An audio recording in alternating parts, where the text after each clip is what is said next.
telling me something. But anyways, I want to say thank you very much for coming out tonight. Always appreciating, the community as well as the startup community and the service community coming out to support the DNewTech. Again, I'm going to explain to you a little bit of the format. We normally have my buddy, I can't remember his name. Milton. He's the one who MCs this, but he's not here, so this is I'm taking his role. So just keep up with me. And the other thing we'll do is I'm going to name the sponsors as well. So basically, this is DNewTech. What we do is we kind of do two things that's different. One is that we try to bring in someone who is part of a accelerator program or incubator that kind of can provide resources in startups. Even sometimes it could be an investor or a fund manager to be our guest speaker. So that way, when people are presenting, especially the companies that are presenting, they get some critique from someone who's very credible. Today we have a few of them, to be honest, so hopefully you guys, the ones that are pitching, are on top of your game. And then the other thing that we do kind of different is that we kind of go to different venues. And the reason why we're doing that is because there's a lot of things that's going on in the city of Detroit, and there's just so many places that you can get resources to help start your business. So as you can see, today's TechTown, and I want to say thank you for TechTown. And we want to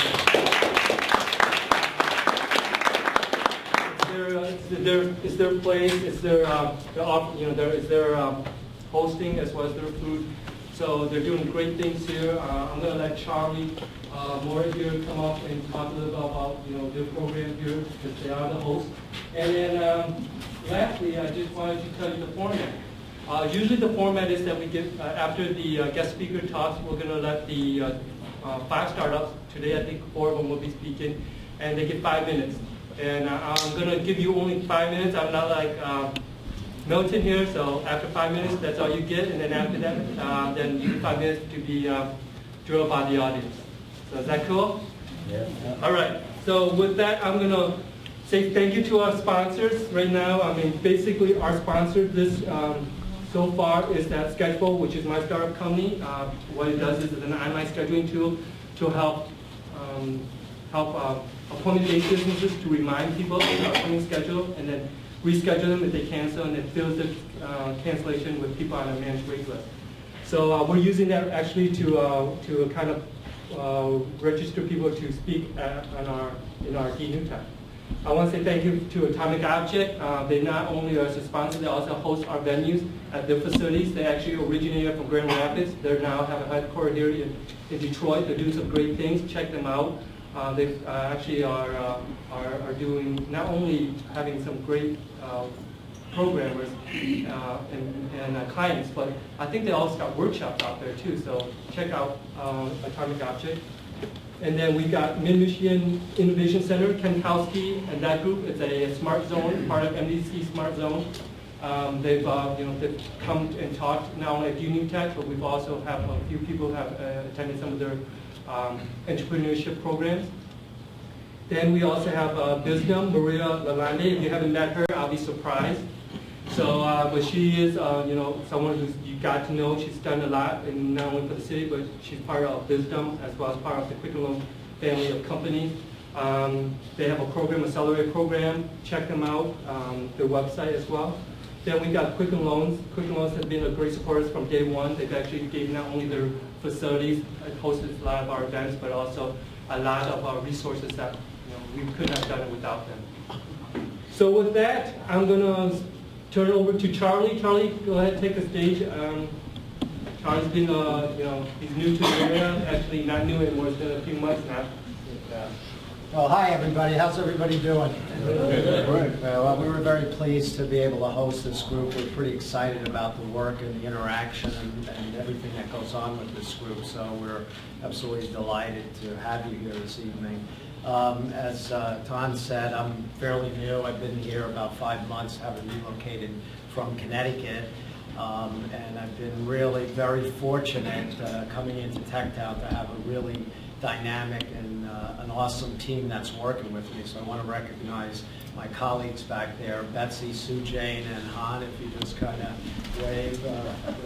Really been a tremendous help for me getting started here. I also just want to acknowledge a couple of folks. We have one of our clients here, Regango, is here, Jason and Clark. If you just kind of, we've been working with them. They've got some pretty exciting things working. And also, we're starting our Tech Venture Accelerator, which is actually starting on next Monday. And we have two of our venture teams with us here tonight. So I just want to acknowledge Michael Fry, who's with Savvy Languages. And also in the back, we have Jack and Pamela, who are with Cerebral. So we're looking forward to starting the 12-week program with them all. So if afterwards you get a chance, you may want to, they're doing some really interesting things. So you may want to learn a little bit more about it. So our Venture Accelerator is modeled on the Steve Blank methodology. It's a 12-week program. This is our inaugural program launching next Monday. So we're pretty excited about that. And then come the fall, we're going to have another program. It probably will have some kind of part-time component to it to be able to capture a few more people on that. The other thing I just want to mention also is that we have a program called Launch Detroit.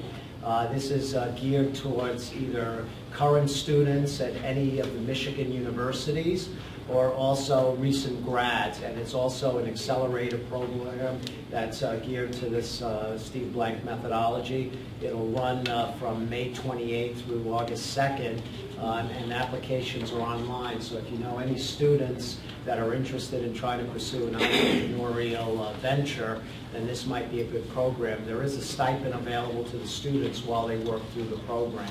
One of the two requirements is obviously they be at a Michigan university or a recent grad.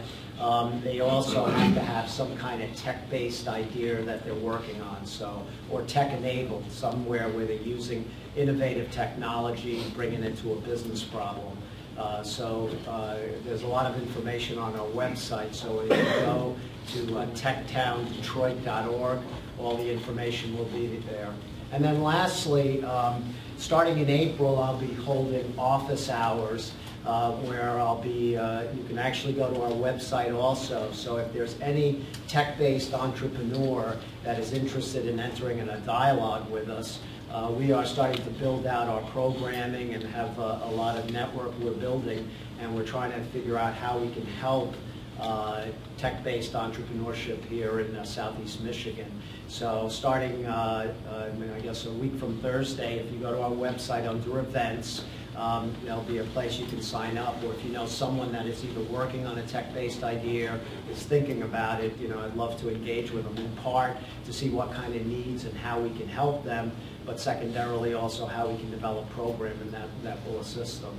So again, enjoy the evening, make sure you network and interact, and with that I'll pass it back to John. Thanks for being here.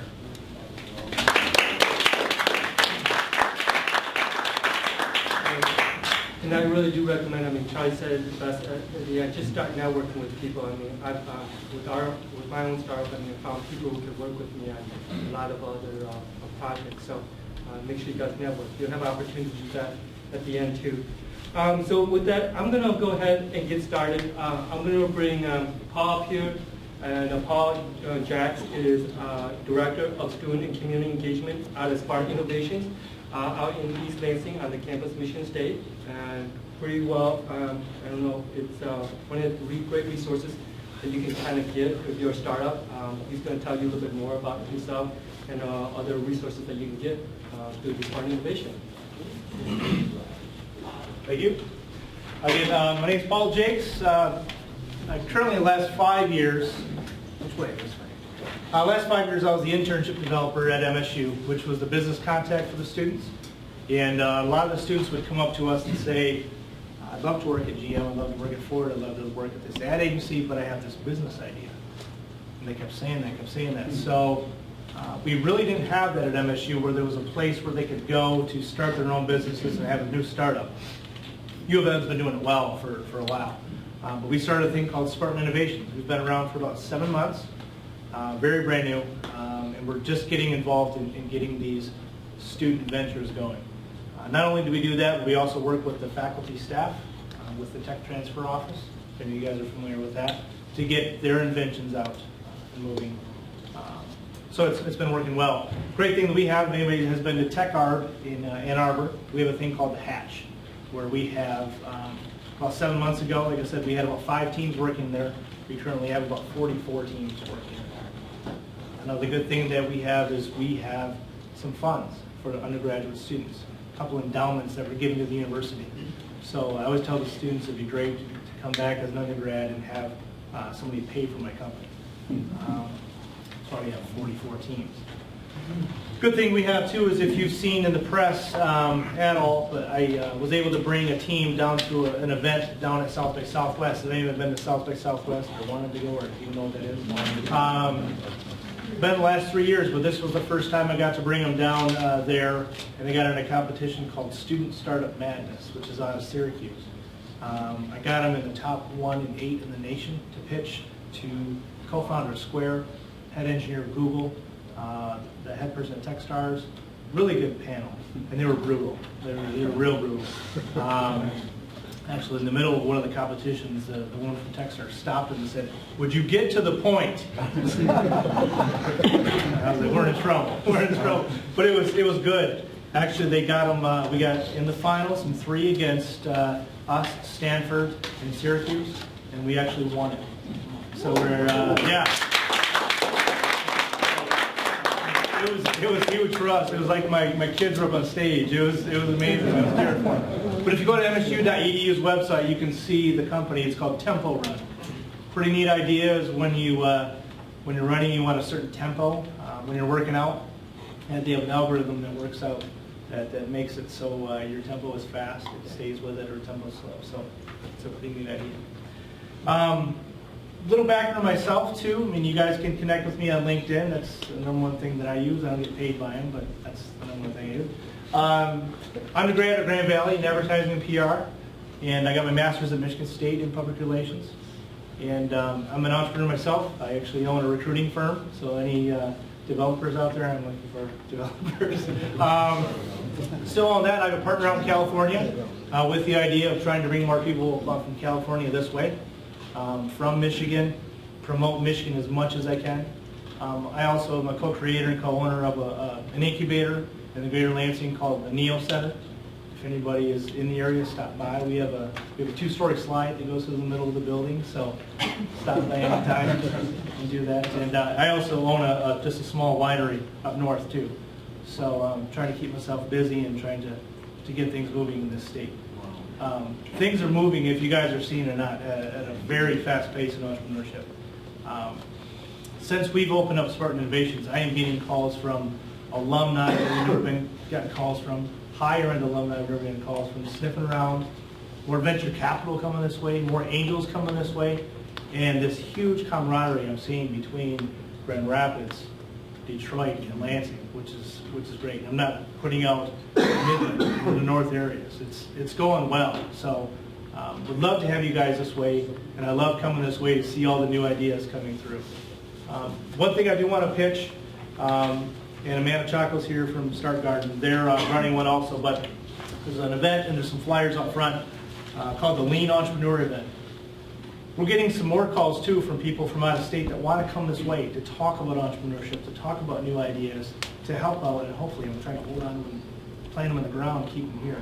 But these are 2 authors that wrote the book, The Lean Entrepreneur, and they're coming to speak at Michigan State. This one's on April 11th. You can actually go to Eventbrite, it's leanentrepreneur.eventbrite.com, flyers up front, and then also they're coming to Start Garden in Grand Rapids to come and speak. You're going to start seeing more of this stuff coming through. Last thing I'd like to say too is with events. If anybody heard of or seen our Greenlight event, we put that together because our local bank, MSU FCU, said we want to throw 25 grand at a top winner from around the entire state, which was great. We had total prizes of $50,000. We didn't know what to expect. I was very strict on the speakers. We had 110 applicants. We had 25 finalists, and about 150 people showed up to the event. And we were excited. So we actually outgrew the space that we're in this year. We're going to go to a bigger venue next year, hopefully more prizes. And it's open to anybody in the state. And the great thing is we're not competing with the Accelerates the GLEQs or anything like that. These are all, your company has to be less than a year old. So we're looking for new companies every year to spread out and then go out to these other events. And obviously try to keep them in Michigan. So we'd love to connect with you all. Again, LinkedIn, I'm on there. But if you have any questions about Spartan Innovations, about Michigan State, entrepreneurship in the state of Michigan, we'd love to chat with you. Thanks.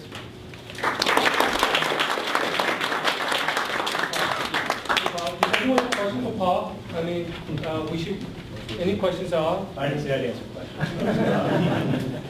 What happened to the basketball team? Oh, I don't want to talk about that.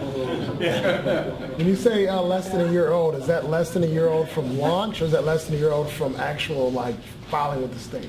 Well, we put filing with the state.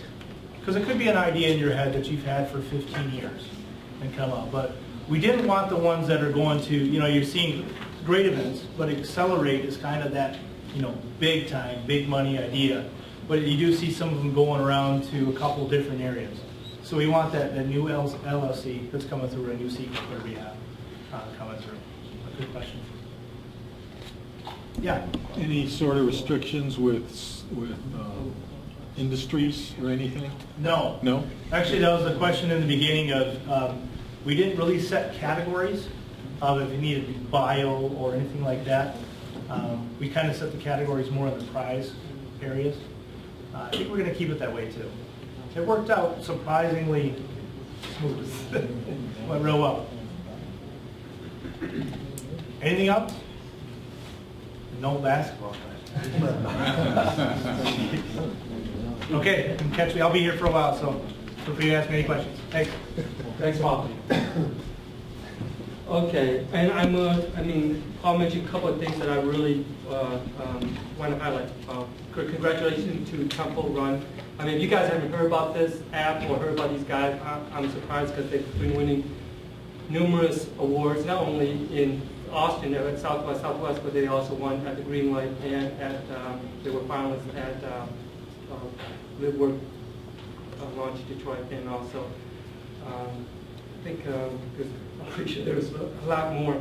So check them out. And one thing about Southwest, I was there, and I don't think a lot of people know we got one awesome winner there. Tonight you'll be listening to MusicMogul from Phyl Hall. He won the next program competition that was held by Steve Blake and Bob. But I thought Scott Case was... He was there, yeah. He was there. He was one of the advisors. He's one of the Startup America advisors. And then on top of that, we also got, we were going to have another company that actually won Move Your Business to Austin. They won, which is sad, but it's actually, out of hundreds of applicants, they've actually won, Meritful out in Ann Arbor. So there's 3 companies in Michigan that won something. That just tells you that we are putting ourselves on the map in the nation in regards to startup. So keep going, guys. Network with each other. In regards to the Lean Entrepreneur, I know that we have an event. That you can go to the you can actually go to our DNewTech, and I know we have an event already bought there, so you can actually go ahead and register. Just go to Lean Entrepreneur and just register. It takes you right to the event page. And the Green Light, I was there. It's huge. Hopefully, you guys will try to consider that next year as well. So with that, I'm going to move on to the first presenter, Johny. Are you here? Okay, here we go. It's PartyLinebr. So I'm going to let you do the spiel and then give you 5 minutes. Let me pull up you go ahead and introduce yourself if you want. Yes, I do. Right here.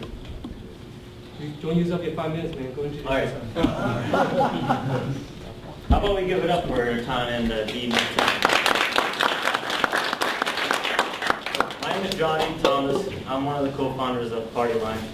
PartyLinebr is a mobile app that randomly and anonymously connects people together in a one-on-one voice chat.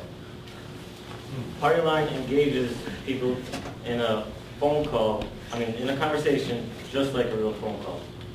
Okay, so there's 3 key partners involved. My brother Joe and I, we're both entrepreneurs and have been running family businesses, managing and operating family businesses since we were teenagers.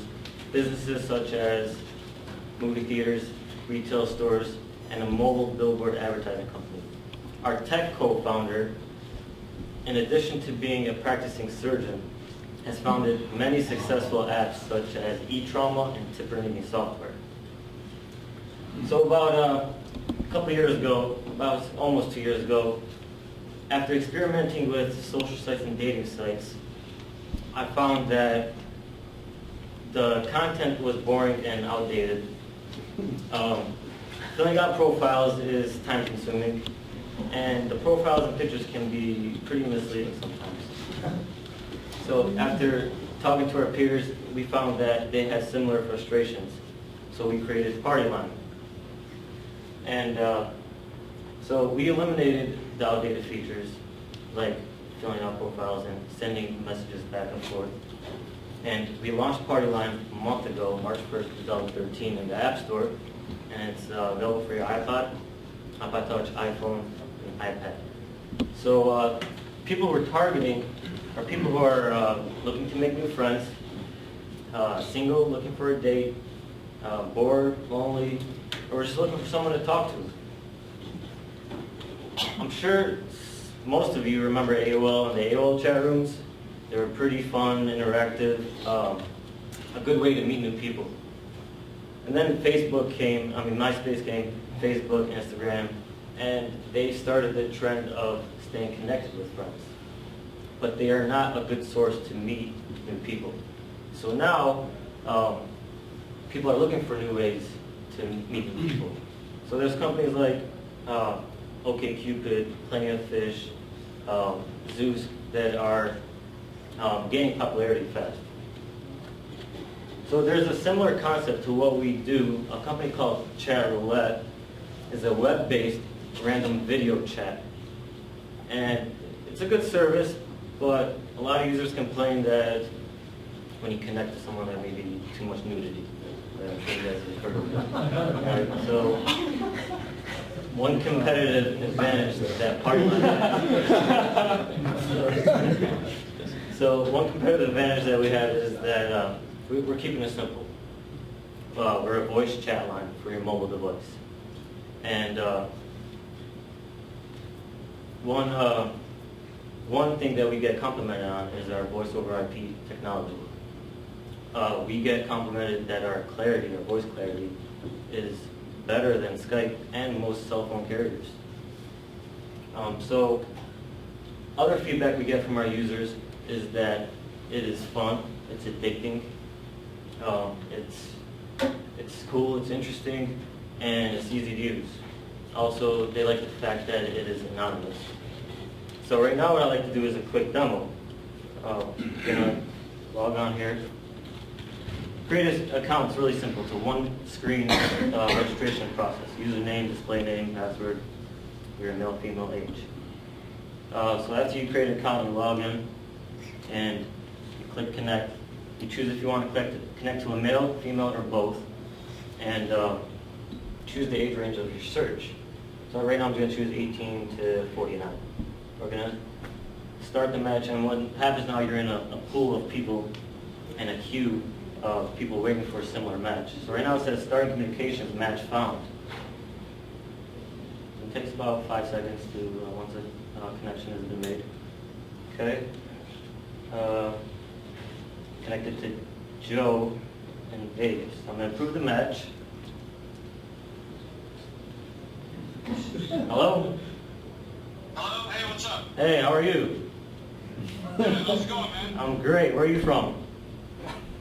I live in San Diego, California. Okay, that's cool. How's the weather there? It's like 75 degrees, it's really nice. Where are you from? I'm in Detroit right now. I'm actually doing a presentation, so it's nice talking to you, and I'll talk to you later. Hey, you too. All right. So that's my presentation. Any questions?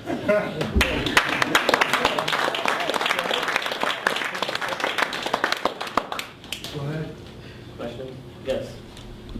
What's your business model? How are you making money? What's the income?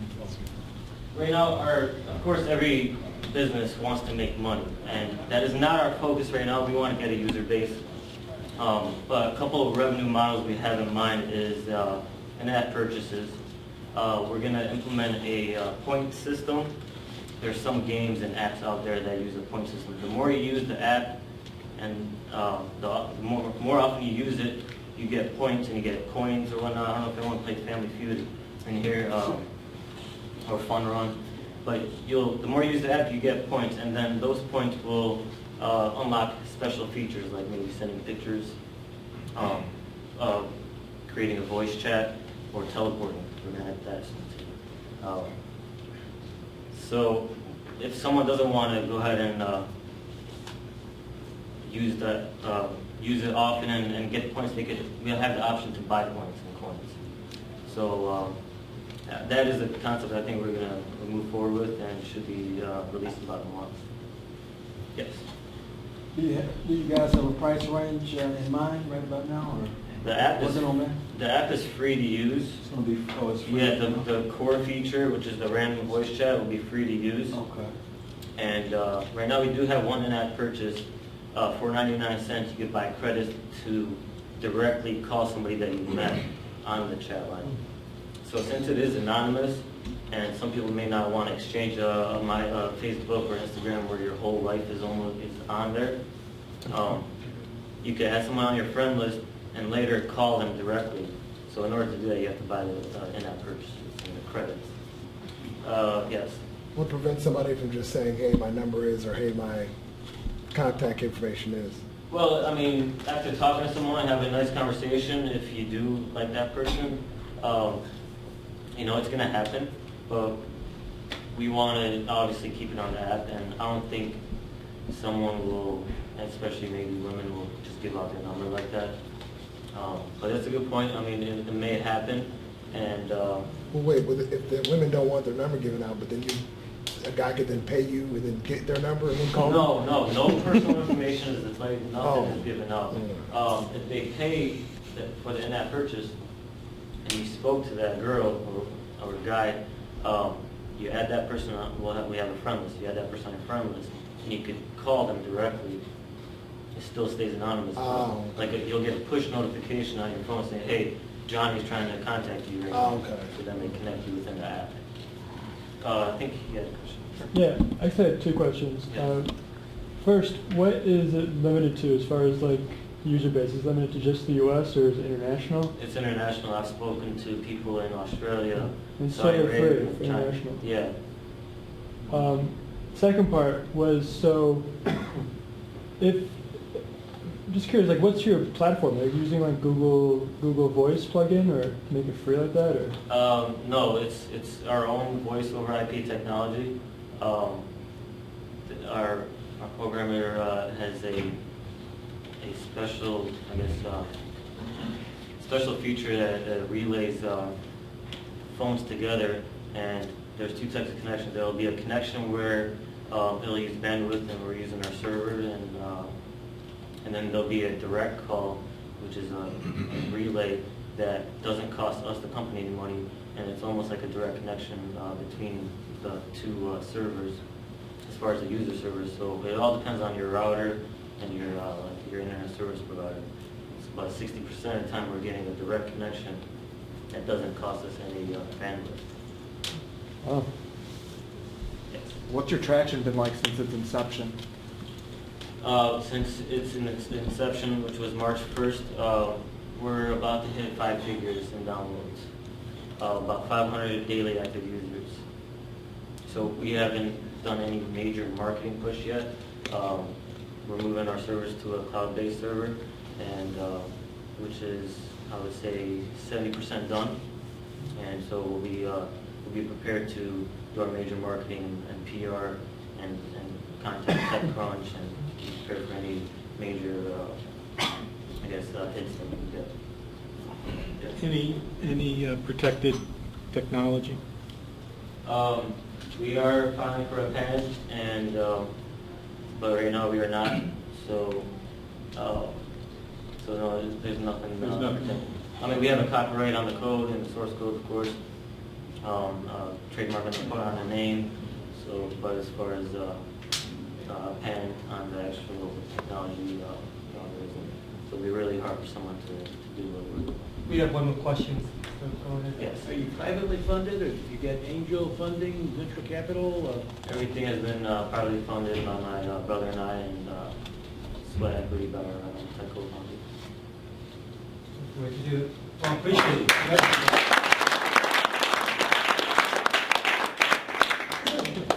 I can't believe you just called someone up. That's pretty awesome. It really works. I know, that's cool. All right, so I think we're okay according to Roger here. So I'm going to go ahead and introduce you to Omeid here. You want to come up with Omeid?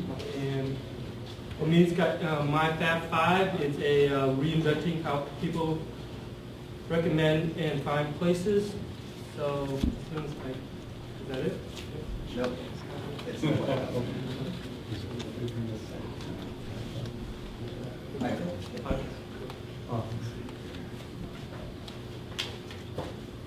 See, Milton usually tell jokes or something like that. I'm pretty bored, so I'm going to let Omeid take it over. Hi everyone, my name is Omeid. Our team is My Fab 5. We're currently in the TechTown program at the University of Michigan. We've been there since September, so it's been a great experience. We recently visited the Bay Area, got to meet with people like Steve Blank, Dick Costello, and a lot of other Michigan entrepreneurs. So a lot of the work that you'll see here was done at TechTown. And we're solving a problem found on review sites. Review sites are not optimized for quick decision making, and that's actually a problem. So when you go on Yelp, for example, and search for pizza in Ann Arbor, you're going to see a bunch of places, all 4.5 stars, 4 stars, 4.5 stars. And if I were to ask you which of these places is great for deep dish or thin crust or cheesy bread, you could not tell me by looking at this information. You would have to click on each business, read several reviews, get an understanding what it is, go to the next one, do the same thing. The average person looks at reviews for about 5 places. So as you can see, that's a very time-consuming process. And you have to read the reviews, because if you don't, you're probably going to go to the wrong place. So actually, I'm from Chicago. I worked there for a year after college, and if you search for thin crust pizza near my house in Chicago, you actually see Pequod's. And if you can't read it, but it says best deep dish pizza in Chicago. So why would Yelp show me a deep dish pizza when I search for thin crust pizza? It turns out that this place has great caramelized crust. So their algorithms, really what it does is just looks at the rating, how many people rated it, and then looks for keywords. And it's not really that accurate. The problem with reading reviews is information's buried. So when you go to read a review, you have to read all of this just to find out a person likes the Chicago-style pizza at Pizza House. And there's a lot of unauthentic information. This is a review by Abraham Lincoln saying he does not like the Ford Theater. Now,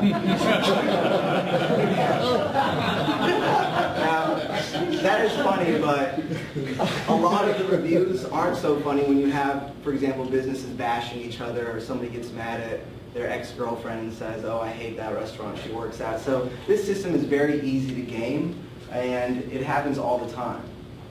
So we're not the only ones that think the rating system is flawed.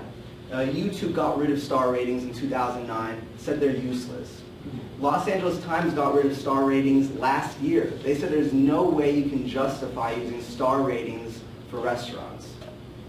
And also businesses really dislike this system. The FTC recently released a report a couple months ago saying that over 700 businesses called them saying that Yelp tried to extort them. So what's the solution? Our solution is content that is easy to create and use. The creation part is very important. I'm guessing how many people in here have ever used Yelp to find a place? Okay, almost everybody. And how many people have left more than 3 reviews?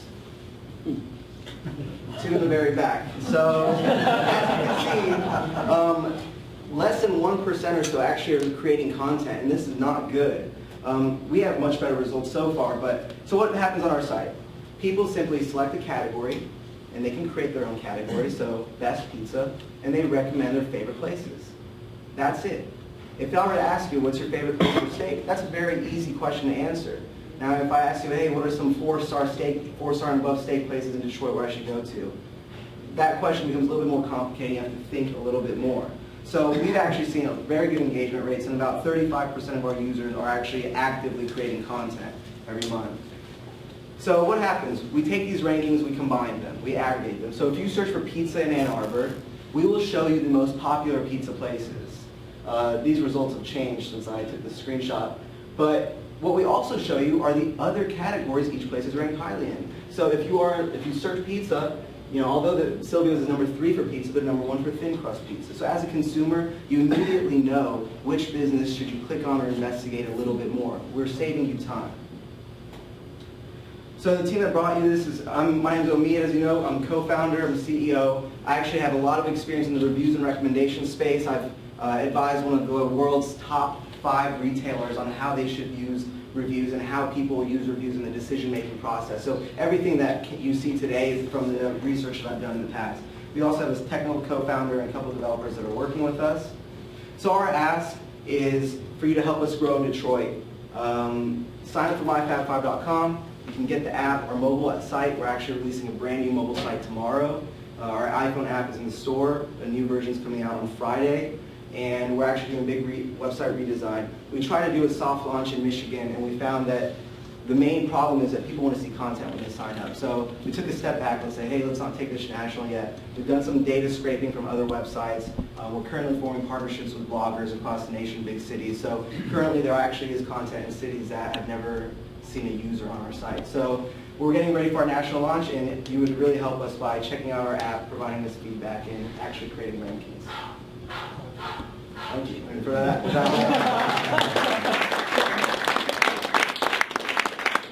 Question? Yep. Andy, Roy, platform timing. So our mobile app, our mobile site that we're releasing tomorrow, it's basically a web app, and it looks really great. For Android users, I think you're going to like it. I actually think it looks a little bit better than our iPhone app.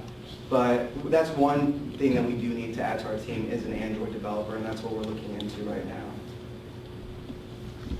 Yeah. Just curious around how you filter out the Abraham Lincoln guys. Like, so that, I mean, you have a ranking. Could you have a number of people coming in with bogus rankings and that elevating your score? Yeah. So right now, there's no negative content. Anytime you rank a business, you're helping it. So people do not come to our site to talk about how bad an experience was or how this waitress did not bring water fast enough and stuff like that. So by eliminating negative content, we're actually winning a significant portion of the battle. But there are certain things we do, like we try to prevent bad words. So if someone puts a cuss word and creates a ranking for like best shit in Ann Arbor, we try to block that. That's what we're improving that every month. Could someone theoretically come in, so the restaurant owner could come in and have his 20,000s rate that very highly, and that would elevate? Yeah, well, everybody gets a vote on our website. Okay. If you're a business owner, I would be disappointed if you're not ranking and recommending your business to your friends and family. Even your coworkers, they work at that place to earn a living. They should be trying to make that business successful. Yep. Any way to aggregate Facebook data? In other words, I'm thinking, I never leave a ranking for anything. But I know a lot of people that will have a great experience, and then they'll post when they get home, hey, I went to Luigi's, we had a great time, the service was great. Is there any way to pull, because I think that kind of organic data actually is more valuable. Yeah, so there is a lot of valuable data out on the web, and we definitely can pull Facebook check-ins, places, stuff like that. And we are actually going to do that, but that's more so to make a personalized experience, so we can incentivize people to rank the places they've already been to. Also, so one key thing with us is we wanted to make this ranking system very easy to understand. So when somebody searches on our site, I want them to know they're being shown a business because that is the best business in that category. So we will use data from other sites just to pre-populate rankings, but they will never be a significant contributor to our rankings. So I don't want people deciphering like, oh, this place has this many check-ins or this many likes and this. I was thinking, was there a way to deliver your service as an app within an app? Yeah, so, well actually we've been approached by 2 different organizations wanting us to do that. We just weren't ready at the time. But, so for example, right now what we're doing is we're partnering with some college towns, and their newspapers want to have like a Facebook app like Best of, Bloomington, Indiana. So we can actually create an app on Facebook that just points to our website. It's an iframe, so that's one thing we're doing. Interesting enough, like newspapers, they're the ones that do the Best of competitions, and they're the ones showing us a lot of interest in this right now. Yep. Are you primarily focused in the restaurant industry?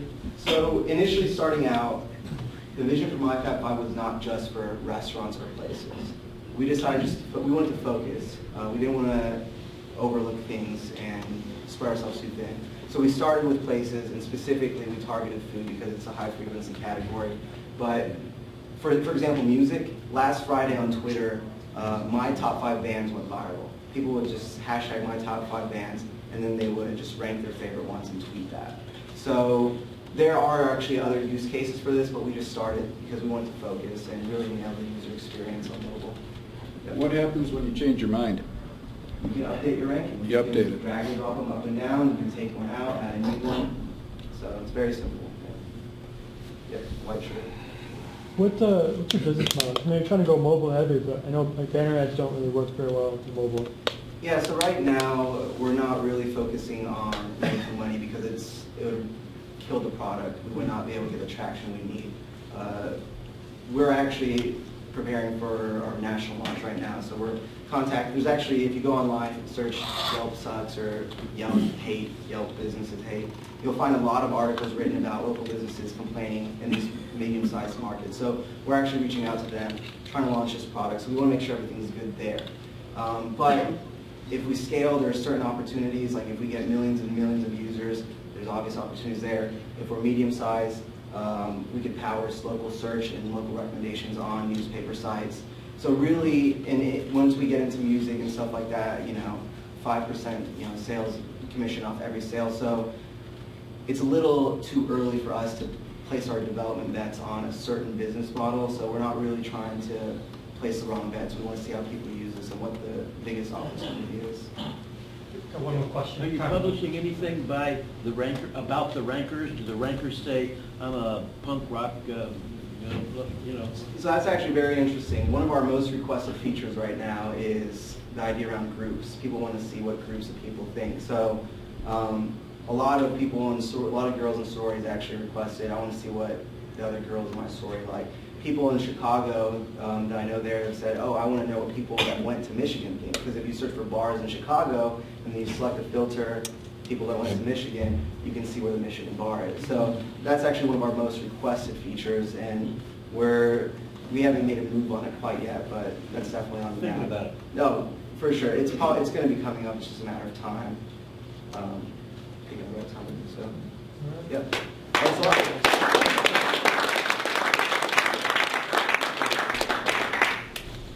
Okay, I got the signal here for Roger has got a switch tape here, so we'll take a couple minutes here while I introduce the next person. Well, no introduction here. I already mentioned Phyl here. Phyl, you want to come up? Phyl here's got an app called MusicMogul, and he's an app and a game, and I think he said sign up starts this Monday, right? Yeah, we started Monday. Does everybody know, we're called MusicMogul. Does everybody know American Idol? No. You know American Idol? You can think of MusicMogul as an online version of American Idol. And let me just tell you how American Idol works for the bands. It starts out with a bunch of people, about 19 million people, focused on about 100,000 bands. And then over 12 or 19 weeks, depending on the season, what they do is they get people to, all the consumers to start focusing on a smaller number of bands. And so what they end up doing is taking a band from complete obscurity into being a star after the 19 weeks of the program. And so what we want to do is try to give that experience in an online version. So fans, it's called MusicMogul because you play as a record producer or a record executive. And what you're doing is you judge the contest, and as you're judging, you find bands that you like, then you sign those bands, and then you create teams around supporting those bands through the length of the contest. And what happens is every week, 20% of the bands get knocked out, so you can sign 5 bands. So what you end up doing is, trading trading your signees for another band, and then hopefully by the end of the contest, what we end up doing is launching some bands from their basement, bedroom or garage into being national star acts. 5 years starts now. Okay. So I just forgot to make this work. Let's go. Okay, so I'm going to say we, but when I say we, I'm really just talking about myself and Mike, who's an awesome developer. If you know Phyl Labs, he worked on a lot of venture-backed startups with Phyl Labs. He's a student that's going to school, so he's working with me for the end of the summer. We also have some great advisors. And for example, one of them I met at South by when we were there, Jody Beggs. We were doing a star-based system. We are doing it now, actually. She got us off of that. So we learned some things about what Omeid was saying. What are we trying to do? We're trying to, essentially we're accelerating. We're just like what the accelerators are trying to do, but we're trying to do that in software and for bands. So essentially over the course of the 10 or 12 weeks or however long we're going to run it, we're trying to help them meet product market fit. So if you know the Steve Blank methodology, it's that they know that they have a market. And for us, it's that they have 1,000, we call true fans. And a true fan spends $30 a year on the band. So what we say is that you should be able to find 1,000 true fans, or you should pivot to something else. And we want to help you get to one of those two decisions as quickly as possible. It's called MusicMogul, and you can think of it as a music fantasy game. It's a lot like American Idol meets World of Warcraft, because they have guilds, people form teams, we form record companies, and then we help our bands through the challenges that are issued each week. Why do we pick a game? It's a question I get a lot, because games create purpose. So you can think of like running and jumping as being an activity, but basketball gives you a purpose around it, gets collaboration around it. We're trying to do the same thing for super music fans that want to help bands become successful and be part of the journey in the story. Experiences, I'll talk about this in a second, are the fastest growing segment in music, and experiences are the channels are through Kickstarter, but they're anything from a signed CD from a band that you really like to you talk to the band on Skype for 30 minutes to you go see the band in the studio, or the band comes and plays at your house. That is a $600 million to $2.4 billion opportunity for bands, and the channels that they use for those things now are things like Kickstarter or Pledge Music, if you've heard of those. So this is when we were at South by, we spent the whole weekend on our business model canvas. I'm going to skip this, but just to say we couldn't make a presentation without having this and marking this up. This is really what we're trying to do. What we learned, and again, the takeaway from South by is know your customer segments and Maldi. I mean, that's everything is know your segments, know your segments, know your segments. Everybody got drilled. You talk about drilled, we got destroyed. Know your segments, know your segments, know your segments. So essentially, one of the things that we learned in our research is that bands, this is that $600 to $2.4 billion opportunity. Bands that do experience, and they do experiences through digital marketing, can double from $22 to $55 per customer if they can get in their band getting these experiences. What we're trying to do, what we started out trying to do, is get to true fans, so they're spending $30 a year on their bands. And what we're trying to do is so if you're really good at digital marketing and you know how to create experiences, you can make this kind of money as a band. We were thinking to go here, but our take is to get bands here. What we want to do is work with bands that are really good, but they don't know how to do digital, and let them play the game as their substitute for digital to get to where they're doing this kind of revenue with their clients, with their fans.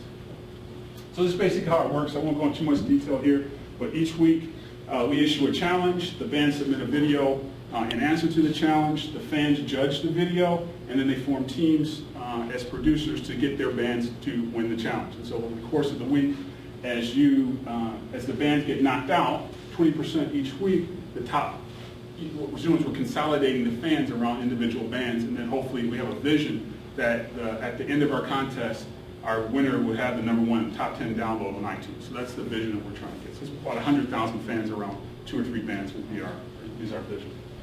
Financially, what we're saying is this is a replacement for traditional marketing by customers, and if we can help them get product market fit, which is 1,000 fans, we think it's fair to charge them a few $100 to this contest.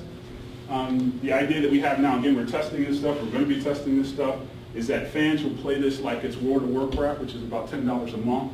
And so ours is a little different, is they get to play for a couple weeks for free, and then after they get in it, we're going to ask them to pay $25, and then all of that money, half of that money is going to go into the prize pool for the bands and the fans. So where are we right now? Well, the thing that Well,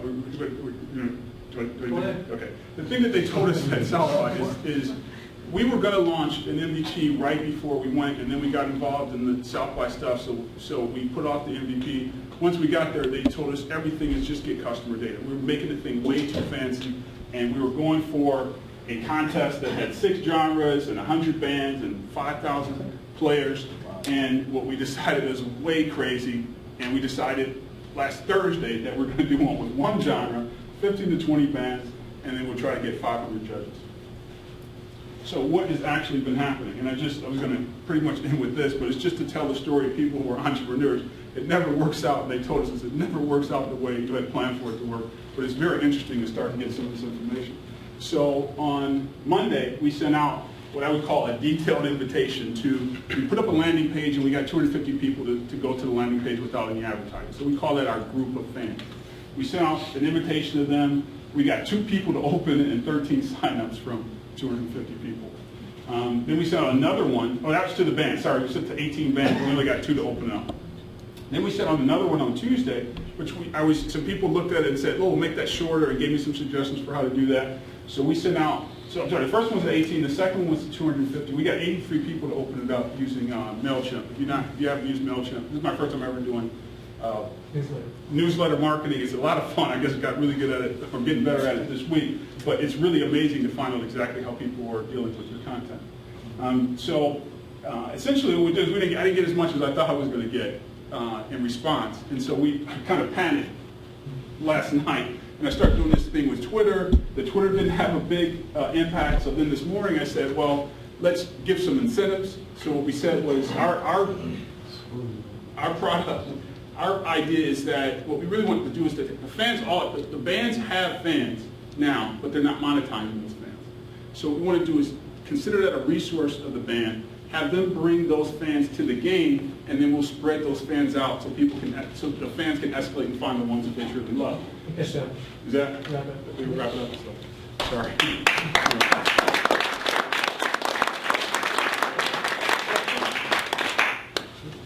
The top one is for 4-1, 2 opens but 13 signups. Is that reversed? Is that 13 opens, No, two and actually there were some other people that invited some people to go to the contest, and so that's how we got actually more than we wanted. And then some of the people that were on the list were actually bands, not just all fans. That's what. Are you going to alienate your fans by charging a fee after they've gotten involved in the system, or do they know up front that they're going to have to pay a fee after a couple of weeks? Well, our real challenge is to absolutely find people that are willing to pay that $25 fee. I mean, that is like, they just segment everything. So those are the main people that we're looking for, people that already spend in the $55 a year range on their favorite bands. So they will know absolutely that they're trying to. So we're presented as a game, as a virtual game, multi-week. You're trying and buying, and then after you get into it, it's going to be this if you continue with the process. It'll be $25. So let's say you do this MVP 1. Are you planning on monetizing off of MVP 1? No, but the point they told us was to get to that as quick as possible. So we'll probably do 2 or 3 that are around different genres. Like we found out that this is around rap, hip hop. We find it's really the percentage of people in that 250, they're not all in the hip hop. So we'll probably do a few to try them. The only reason why I say that is because it seems like it's a lot of time and energy that the band has to spend on creating this content to kind of play the game, so to speak. Yeah. And if you only have so many users that are signing up to do that initial $200 registration fee, is it really worth their time and energy to get this cash prize, which at the end of the day might be $1,000, $2,000, something like that. So it's just that's a really good point. But we're doing it in reverse now. For the MVP, it's only 1 week of the 12-week process. So all they got to do is take an existing YouTube video, throw it up there. It takes them 5 minutes. They get an opportunity to win $150. So we'll just roll into that over time. There's a question over here. Yeah, how do you guys compare to something like Spotify? You know, Spotify has a built-in app that's kind of like this already. They were running this thing over towards the end of Christmas. It was sponsored by one of the car companies. It had like a whole vote on the next top artist. Yeah, there are lots of people that are doing it. It's a space that, I mean, Simon Cowell's moving into it with YouTube. Lots of people there. We think we have a competitive advantage by making the team thing, and that's one thing. But I'm committed to doing it, so we're giving it a shot. Who's your customer? The customers are the bands that are very talented. They think they have the opportunity to be famous, but they are not connecting with their market. So that's on one side of the model. And the other are super fans. They're called, I forget the name of the exact segment, but they're super fans that are always spending $600 or $700 a year on bands. So this would allow them to get the ultimate fan experience of getting to know them on their ascent to the top. One more question? What percentage of, so like say you take a band and we'll just, like, I don't know, say like Dave Matthews Band. Say they've got 12 million fans. How many of those fans would you say on percentage are super fans versus just, I like the band versus I'm going to spend $25 to try to promote this band and then put my effort in to do that? Dave Matthews, it's like knowing Dave Matthews when he's playing the college circuit is really what our market is. But you would call our fans the front row fans. The fans that spend a ton of money, they stand in line, they spend, they just want to be in the front row, they want to be part of knowing the band, and we want to figure out a way to get them connected to these bands as they sing. Ultimate Deadheads. Ultimate Deadheads is the ultimate. Have you worked with GBS? No. GBS, Johny, they have a studio that we'll probably collaborate. Charlie had one more? Yeah, just, I may have missed it, but you referred to Steve Blank and the 12-week program. Yeah. Did you go through the program actually, or? He did it in 4 days. Who's that? Steve Blank and Bob Dorff, and it was the next program at South by Southwest under Startup America. Oh, okay. You didn't mention that. I mean, just briefly tell them, I mean, this is the reason why we have him here, because not a lot of people know, but he came up, he applied to this next program that was, again, this lean startup. Go ahead. Yeah, there was they sent out, I'm on Steve Blank's mailing list. He sent out information about a week before startup weekend or next South by Southwest launch. When we got there, they told us they put the program together 2 weeks earlier. So it was just Steve Blank and Bob Dorff were going to be there. They wanted to do something with entrepreneurs, so they sent out this application. About 110 groups applied, and then they took 9. So we were one of the 9 of the 110. And so it's awesome. Yeah. Anyway, give it up to Phyl.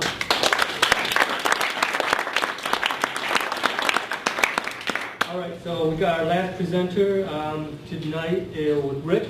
Rick here is with Language Arts and Science.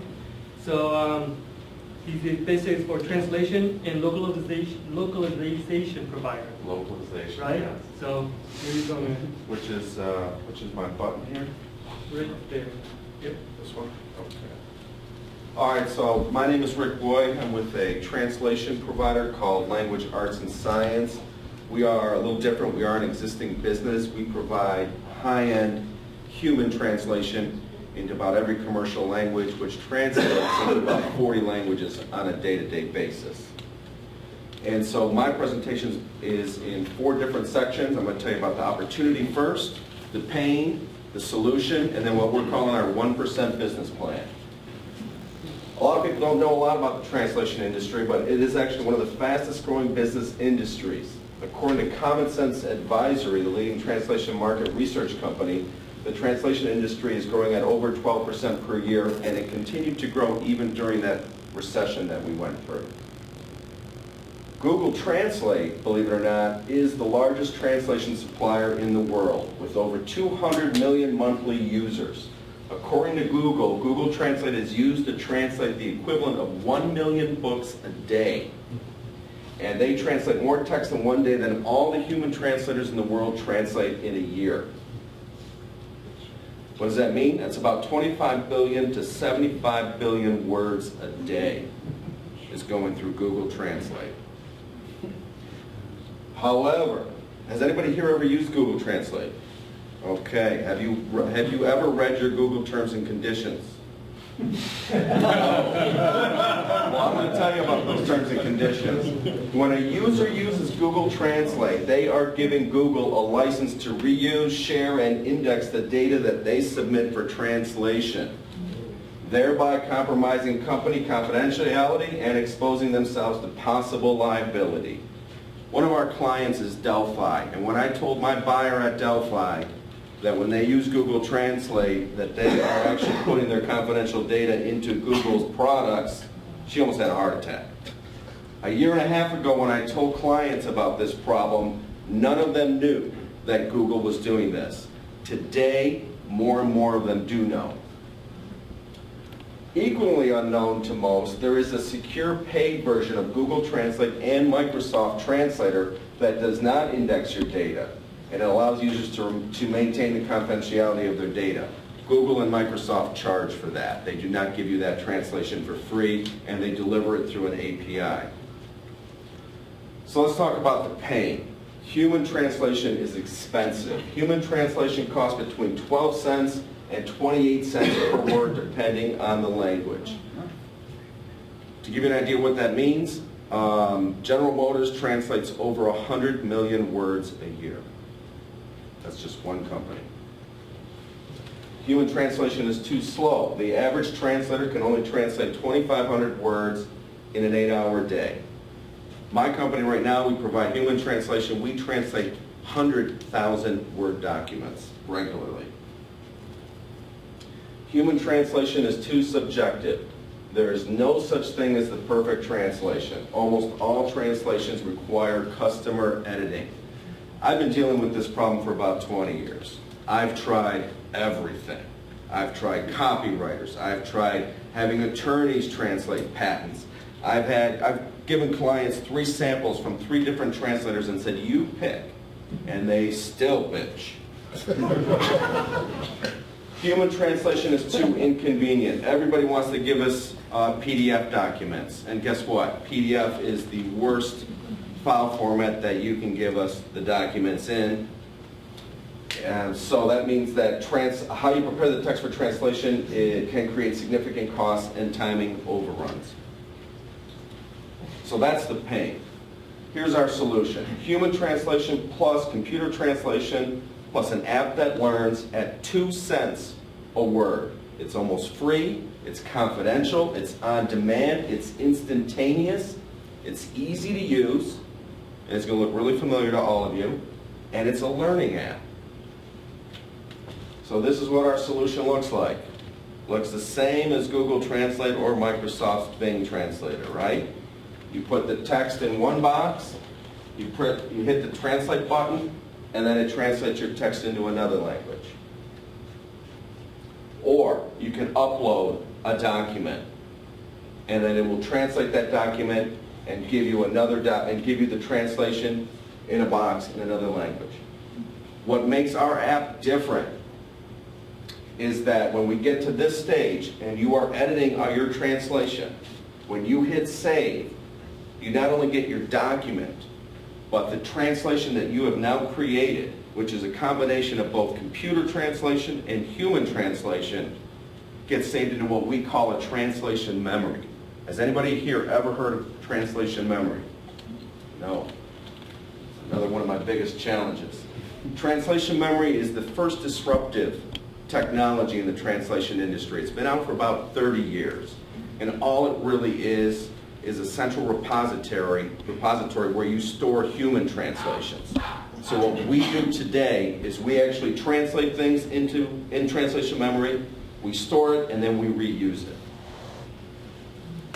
Here's what's different about our solution. You submit your text or file for translation, you obtain the translation, any human translation that you've done through the translation memory, you obtain the missing translation from the automatic translator, your translation is completed. When you edit your translation, you get your final document, but you also have updated your translation memory. And this happens all behind the scenes. So every time that someone's translating something, the app is learning. The 1% plan. Google is the fastest growing and largest translation provider in the world with over 200 million monthly users. That is according to Google.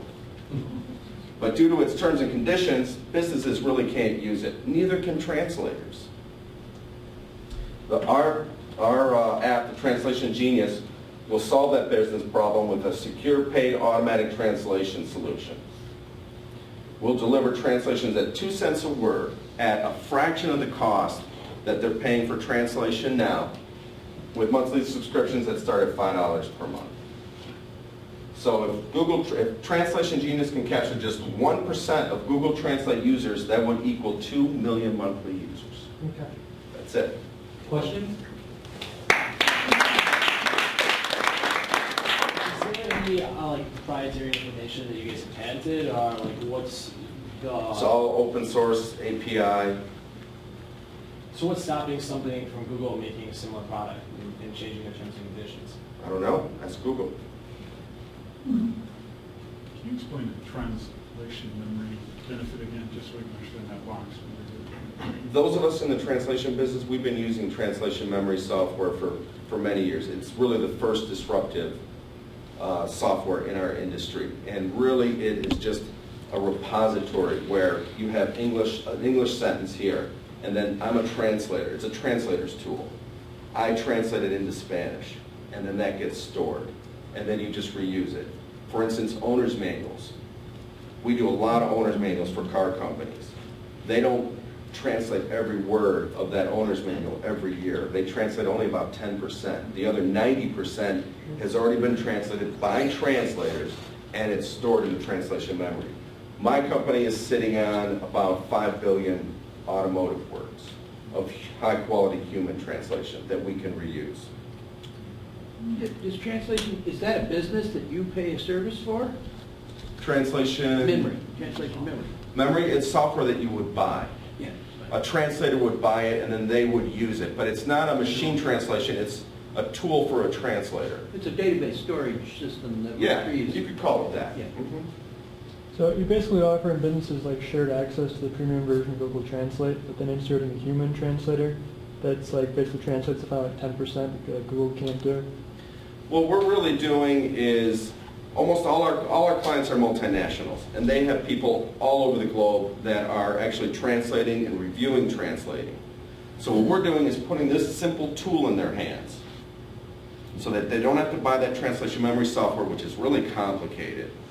And all they got to do is put a translation memory up front, and if they don't have one, you just create a new one.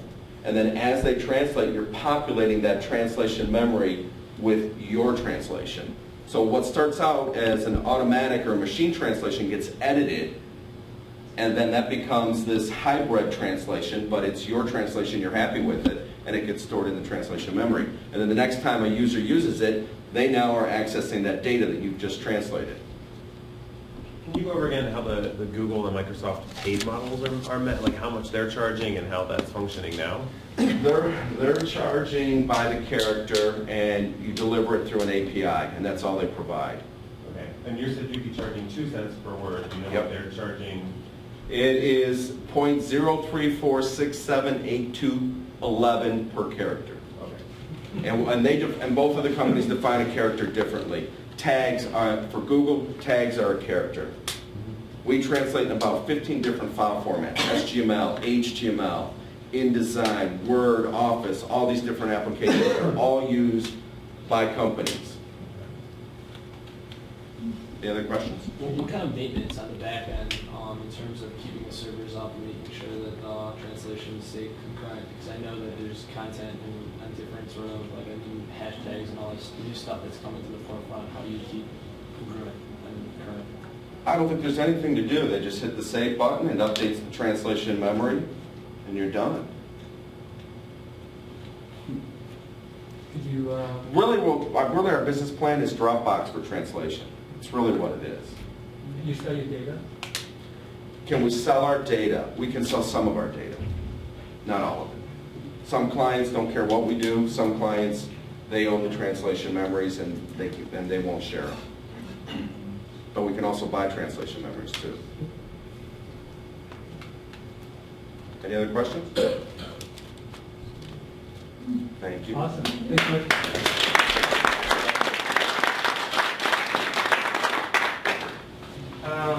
I think that concludes our event. Right now, usually what we do is that we normally let other people who have events or that's coming up, and besides DNewTech coming up, it's the first ones every month, so that hasn't changed. We'll probably be in the Chase building. I think that will be on.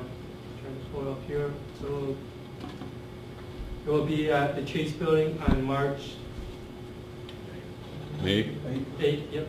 And then we got the Lean Intro Tour that Paul just mentioned. Check it out. Go to the website. Go to the event page, and then yes, Can I just go ahead. clarify, the event that's up there, that's Grand Rapids on Friday, the one that Paul was talking about is on Thursday, the 11th, so they're two separate events, so. Oh, I'm sorry. Yeah, you would have to go to different places to register. Okay. Depending on your preference. So pause. PartyLinebr has to sponsor us. Just kidding. Anyways, cool. I'm sorry about that. And then we got Boost event that's held by Mid-Michigan. Actually, it's the Blue Angels that actually host those events up at the Open University. So check them out. And then, any other events going on? Roger? Well, again, I started a Ann Arbor Video Interest Group, and our 4th meeting, we have the 2nd Wednesday of every month, so it's next Wednesday, a week from today, at Cubs AC in Ann Arbor. If you go to A2VIG, V-I-G, A2VIG.org, you can sign up and see what it's all about. It's for anybody that's interested in video in any way, needs video, does video, wants to learn about video. Also, how many get the monthly GLEQ event list email? Okay, what I've been doing the last several months is taking that and geocoding it and sending it back out as a map so you can see where these events are. So I tweet it, if you follow me on WGuru, W-G-U-R-U, you get that GLEQ map every month. Tell GLEQ. Yeah, I sent it back to them too. Cool. So they know. Yeah. I'm trying to get them to do it in a spreadsheet, so it's easier for me to scrape the site. It's not always. Sometimes there's periods instead of commas, and sometimes the date's not in the date format. Anything else? Yeah, I have an announcement. Thursday, April 18th, it's a TechTown interactive, so there'll be 8 companies presenting. We'll be presenting again. But there's also pitch karaoke, so if you have ideas, you want to get your ideas out there, you can pitch your ideas for your startup. There's going to be a lot of hackers there, a lot of entrepreneurs. It's going to be at the law school, and I think you can find more information on the Center for Entrepreneurship's website. In Ann Arbor, yeah. It's at the University of Michigan. Yeah, DNewTech will be the 3rd Tuesday of the month also, as usual. It's in Aiken. So Aiken's Commons. stick around to network. I don't know if there's any more food out there. Charlie, actually. Yeah, there's actually pizza, so help yourself, or if you don't want some, take home a slice with you. So. And then let's thank TechTown for hosting this tonight.